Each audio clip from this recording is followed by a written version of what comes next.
محسن بھائی، کیا عدل قائم کرنا، عدل و انصاف قائم کرنا صرف حکومت اور عدالت کی ذمہ داری ہے؟ اعوذ باللہ من الشیطان، بسم اللہ الرحمن الرحیم۔ قال اللہ تعالیٰ فی القرآن المجید ان اللہ یامر بالعدل والاحسان آمنت باللہ صدق اللہ العظیم۔ شریف بھائی، سب سے پہلے جو آپ نے جو سوال کیا کہ عدل و انصاف قائم کرنا صرف حکومت کام ہوتا ہے، تو ایسا ہرگز نہیں ہے، کیونکہ قرآن میں اللہ تعالیٰ نے ہر مسلمان کے لیے حکم جاری فرما دیا، ہر ایمان والے کے لیے فرما دیا کہ اللہ تعالیٰ فرما رہا ہے کہ کیا کہ تم عدل و انصاف کو قائم کرو۔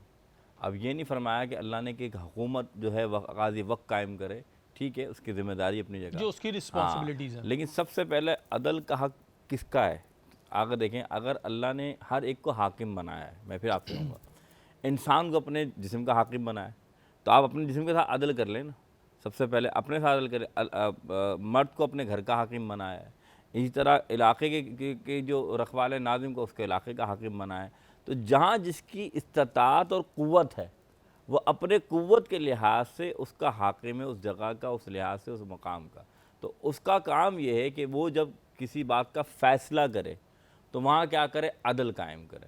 اچھا، عدل عرف عام میں کہتے ہیں برابر برابر تقسیم کو، لیکن اگر غور کیا جائے تو عدل کے جو صوفیہ معنی لیتے ہیں وہ یہ ہے کہ جس کو جتنی ضرورت ہو نا اتنا دے دیا جائے۔ یعنی مثال کے طور پہ اگر ایک بندے کو 70 کی ضرورت ہے تو اسے 70 دیا جائے، جس کو 30 کی ضرورت ہے 30 دیا جائے۔ یعنی اس کا کام اگر 70 میں ہو رہا ہے، آپ اسے 50 دے دیں تو پھر بھی اس کو 20 کی ضرورت ہے، پھر وہ مانگے گا۔ تو آپ کا کام یہ کہ اس کے ساتھ ایسا عدل کریں کہ اس کی ضروریات پوری ہو جائے اور وہ اس کام کو مکمل کرے۔ لیکن محسن بھائی، ادھر ایک پرابلم یہ آتی ہے کہ جب جائیداد کے بٹوارے کی بات آتی ہے تو ظاہر بھائیوں کا ایک زیادہ پورشن ہوتا ہے، بہنوں کا کم ہوتا ہے۔ ایسی صورتحال میں پھر کیا بنے گا؟ وہ تو کہیں گے نہیں جو ہمارا شرعی حق بنتا ہے ہمیں دو۔ بالکل بھائی، بس میں نے آپ سے کیا کہا، شریعت میں یہی فرمایا کہ برابر برابر تقسیم کیا جائے۔